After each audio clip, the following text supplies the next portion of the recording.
और और आप सोचते हैं कि हमारे ही बच्चे डॉक्टर बने, हम आपकी घोर निंदा करते हैं। आप हमारे ही वोट से तो आप सरकार बनाते लोग हैं भी, क्योंकि हम एक जातीय समीकरण में बटे हुए हैं, ये राजपूत ब्राह्मण। लेकिन क्या हम इतने कमजोर हैं, संसाधन हमारे पास इतने कमजोर हैं? मेडिकल यूनिवर्सिटी में, और आप जानते ही हैं कि वहाँ क्या स्थिति हो चुकी है। वहाँ वॉर हो गई है, रशिया ने हमारे ऊपर हमला कर दिया है एंड उसकी वजह से यहाँ इतने सारे बच्चे हैं, जो आप देख सकते हैं सबको, बहुत ही सफ़र कर रहे हैं हम लोग, क्योंकि हमारी पढ़ाई जो है वो बीच में रुक चुकी है।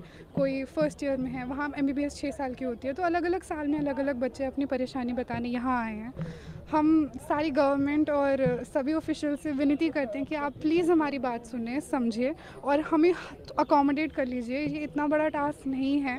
हम सिर्फ 18,000 के करीब स्टूडेंट्स हैं, और जितनी यूनिवर्सिटीज़, मेडिकल यूनिवर्सिटीज़ पूरे इंडिया में हैं, उसमें ये बहुत ईजिली पॉसिबल है। हम सिर्फ आपसे विनती करते हैं कि आप हमारी मांग सुनें एंड हम लोगों को प्लीज़ अकोमोडेट करें, हमारा भविष्य बचाएं, हमारा करियर बचाएं एंड हमें आगे जाके अपनी लाइफ में कुछ करने का मौका दें। हमें यहीं पे स्टैंड स्टिल में नहीं रहना है, हमें यहाँ फंस नहीं जाना है, हमें यहाँ से आगे निकलना है, बहुत अच्छे डॉक्टर बनना है एंड हमारे ही इंडिया के लिए हमें काम करना है। मेरा नाम ऋत्विक, मैं KNMU 4th ईयर में पढ़ता था। वहाँ से सभी को पता है वॉर की सिचुएशन की वजह से बच्चे लेके आए हैं। अब जब मोदी जी ने हम लोगों को लाया था, हम तो उनका धन्यवाद करते हैं। तब उन्होंने हमसे कहा, वादा भी किया था, जो मिनिस्टर वहाँ पहुँचे थे, कि किसी को भी वापस आने की ज़रूरत नहीं है। आज वॉर को 4 महीने हो गए हैं, गवर्नमेंट की तरफ से एक नोटिस या एक कोई स्टेटमेंट नहीं आया है कि उन बच्चों के भविष्य का क्या होगा।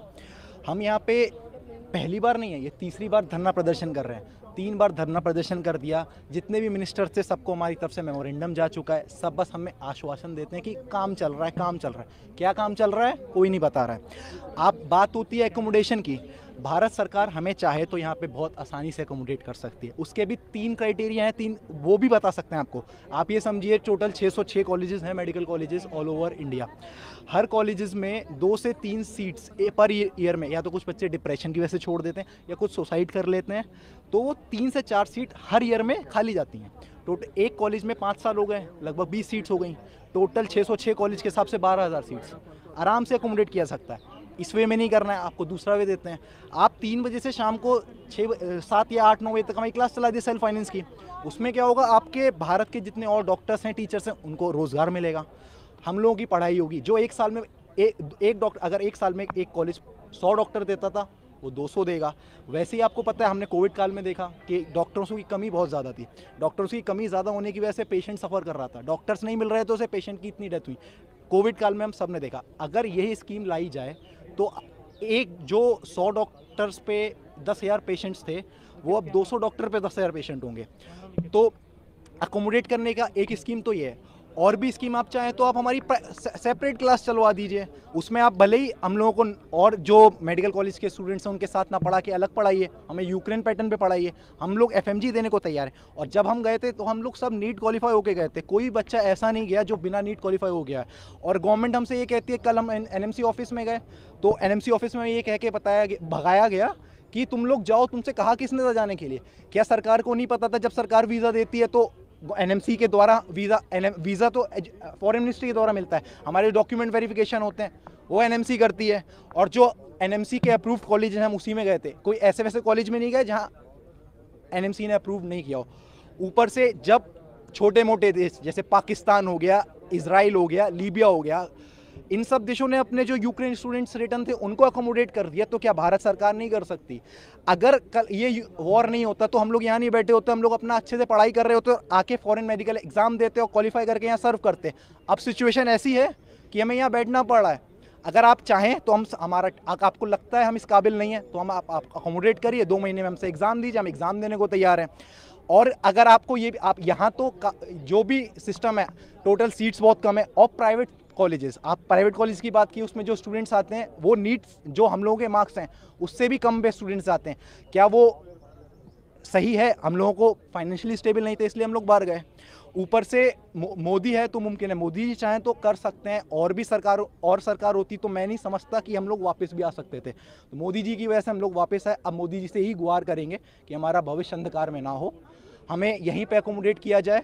और जल्दी से जल्दी किया जाए। 4 महीने बहुत होते हैं, बच्चे डिप्रेशन में जा रहे हैं, बच्चों को ये नहीं पता कि उनका करियर में आगे क्या होना है। जिसने 5 साल वहाँ कंप्लीट कर लिया, अब उससे सरकार अगर ये कहे कि आप दोबारा 11th-12th की तैयारी करो, नीट पढ़ो, फिजिक्स केमिस्ट्री पढ़ो, फिर पेपर दो, नीट के थ्रू जाओ, ये तो पॉसिबल नहीं है। बच्चे की उम्र ही 30 के आसपास हो जाएगी, क्या किया जाए? बच्चे के पास कोई ऑप्शन नहीं है। ट्रांसफ़र की बात गवर्नमेंट कहती है कि अगर चाहें तो बाहर ट्रांसफर लें। ट्रांसफ़र हम कहाँ लें? आसपास की यूरोपियन कंट्रीज़ हैं, पोलैंड है, हंगरी है, रोमानिया है, कजाकिस्तान, किर्गिस्तान, आर्मेनिया है, सब यूरोपियन यूनियन में जाने के लिए तैयार है। तो क्या आपको नहीं लगता रशिया उन पे इन्वेट करेगा? जो सिचुएशन अभी यूक्रेन के साथ हुई, उनके साथ भी हो सकती है। ऊपर से कुछ कंट्रीज़ ऐसी हैं जो यूनिलिंगुअल हैं। अब यूनिलिंगुअल मतलब वो होता है कि अपने ही जो उनकी लोकल लैंग्वेज है वो उसमें पढ़ाएं। तो जो हम लोग इंडियन स्टूडेंट जाते हैं इंग्लिश में पढ़ते हैं, वो यूनिवर्सिटीज़ नहीं लेंगी। बाकी बची हुई कंट्रीज़ में इतने सारे कॉलेजेस नहीं है जो एनएमसी ने परमिट किए हों जिसमें हम जा सकें, तो इतने बच्चे एकोमोडेट नहीं होंगे। सरकार चाहे तो सब कुछ हो सकता है, चाहे सरकार चाहे अमेंडमेंट लेके करवाए, चाहे हम लोग सुप्रीम कोर्ट के पास जाएं, चाहे तो हो सकता है। हम बस यही डिमांड करेंगे, अकोमोडेट ओनली इन इंडिया। नमस्कार, मेरा नाम मोहम्मद आकिल रज़ा है और मैं विनित्सिया नेशनल मेडिकल यूनिवर्सिटी में पढ़ता हूँ। मैं बस इतना कहना चाहूँगा कि नरेंद्र मोदी से मुझे पूरी उम्मीद है, भारत सरकार से मुझे पूरी उम्मीद है और हमारे भविष्य का ये सवाल है, तो हम अपने नरेंद्र मोदी जी से कहना चाहेंगे कि प्लीज़ हमको इंडिया में एकोमोडेट कर लीजिए। हमारे भविष्य का सवाल है। हम ये वादा करते हैं अपनी गवर्नमेंट से, हम तन मन धन से अपने देश की सेवा करेंगे डॉक्टर बनने के बाद में। और एक बात और, हमें पता चला कि तेलंगाना के जो सीएम केसीआर साहब हैं, उन्होंने पहले ही कह दिया है कि हम अपने बच्चों को यहाँ पर गवर्नमेंट कॉलेजेस में सीट देंगे। तो प्लीज़ हर सीएम, जैसे कि हमारे सीएम यूपी के। Sir, thank you sir. నమస్కారం అండి, నా పేరు శ్రీనివాస్. మా బాబు వీరవంశీ కృష్ణ ఇవానో ఫ్రాంకిస్ నేషనల్ మెడికల్ యూనివర్సిటీలో చదువుతున్నాడండి.